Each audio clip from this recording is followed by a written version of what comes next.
Propos, c'est le rendez-vous bimensuel qui partage et décrypte l'actualité réglementaire autour de l'efficacité énergétique et des CO2.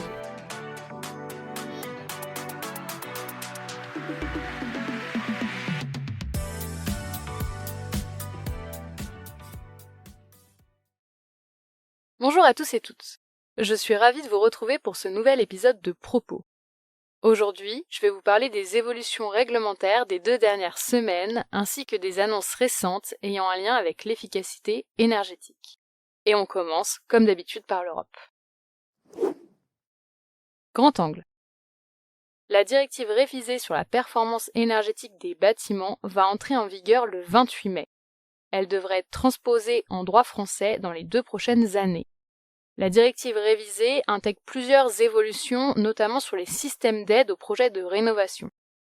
Elle précise que les États membres devront arrêter les incitations financières pour l'installation de chaudières autonomes utilisant des combustibles fossiles à partir de 2025. Ils devront également maintenir des aides pour les systèmes hybrides ou encore augmenter le soutien aux rénovations en profondeur. Donc pour ceux qui ont l'habitude, les rénovations en profondeur, ça devrait ressembler à ce que nous on appelle rénovation performante ou rénovation globale. Nous vous mettrons dans les ressources de l'épisode un lien vers notre post LinkedIn récap si vous souhaitez en savoir plus. Plusieurs pays européens demandent à l'Union européenne de publier son plan d'action pour les pompes à chaleur. Donc pour ceux qui ont l'habitude d'écouter le podcast, c'est pas la première fois qu'on vous en parle, mais cette fois-ci c'est les pays européens, c'est les États membres qui demandent des signaux politiques clairs pour décarboner le secteur du chauffage et du refroidissement. La demande dépasse d'ailleurs largement la technologie des pompes à chaleur pour demander également une révision de la stratégie européenne pour le chauffage et la climatisation et insiste sur le besoin d'encourager financièrement les investissements permettant de décarboner. La Commission européenne a validé le lancement d'une initiative citoyenne européenne pour réformer le système de tarification du carbone. Celle-ci demande notamment d'accélérer sur la suppression progressive des quotas gratuits, de revoir le prix plafond fixé dans le cadre de l'ETS bis, ou encore de redistribuer une part substantielle des recettes tirées du marché carbone aux ménages à faible revenu.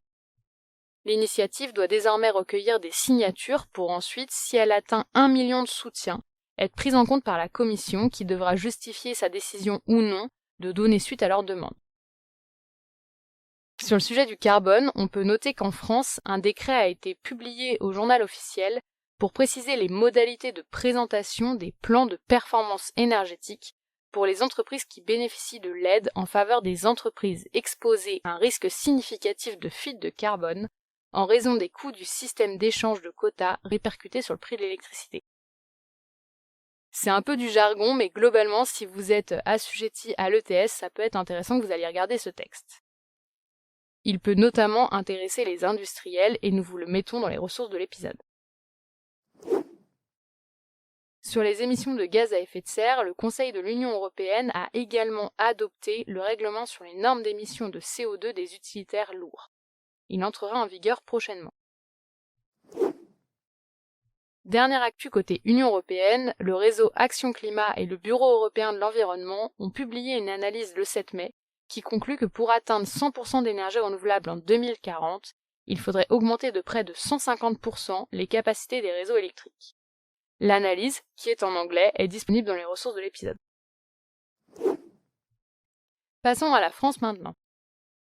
L'actualité politique de ces 2 dernières semaines, c'est d'abord la tenue de la 7e édition du sommet Choose France, qui a eu lieu le 13 mai. Le gouvernement a présenté un record de 56 annonces pour un montant d'investissement de 15 milliards d'euros. Le lien vers le dossier de presse est dans les ressources de l'épisode. Le gouvernement a aussi communiqué sur son souhait d'alléger les modalités d'agrément des accompagnateurs Rénov'. Donc les accompagnateurs Rénov', c'est ceux qui vont accompagner les projets de rénovation des particuliers. Et en complément de la réforme actuelle sur les aides à la rénovation, dont on vous a déjà parlé dans ce podcast, il a soumis un projet de décret qui est actuellement en consultation pour clarifier les modalités d'agrément. Parmi les mesures envisagées, il y a notamment la suppression de l'avis préalable obligatoire du comité régional de l'habitat afin de réduire le délai d'instruction des candidatures. Comme pour les autres sources, on vous les met dans les ressources de l'épisode.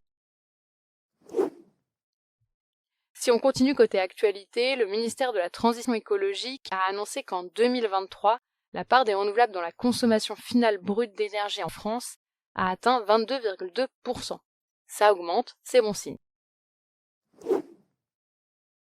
Nous avons aussi noté la publication d'une circulaire relative à la relance des contrats pour la réussite de la transition écologique, aussi appelée CRTE.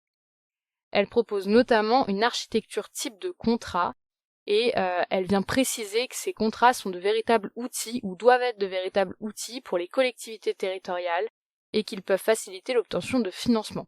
Pour les collectivités qui nous écoutent, ça vaut le coup de se renseigner sur ces contrats.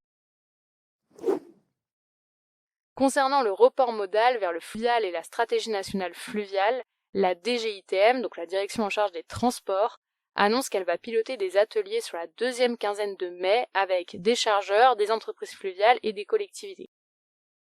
La stratégie devrait être annoncée dans les prochains mois avec notamment un volet sur le verdissement des flottes.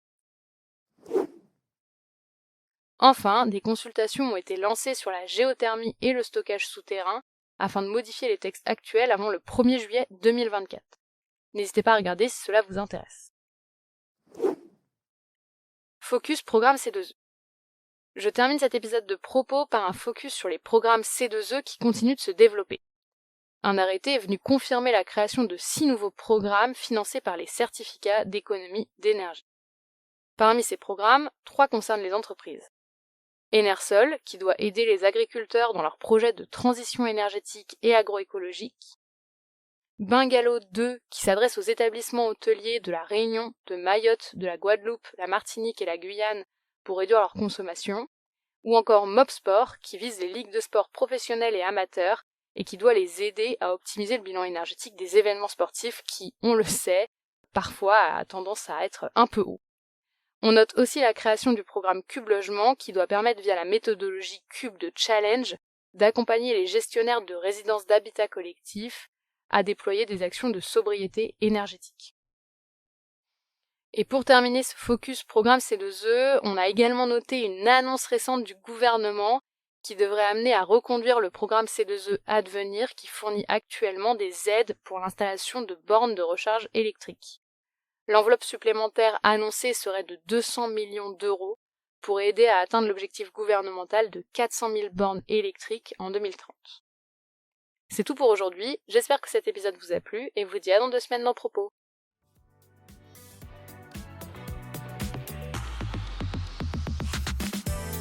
Pour ne manquer aucun épisode, abonnez-vous. Et pour retrouver toutes les informations en temps réel, rendez-vous sur LinkedIn ou sur notre site internet www.certinergie.com.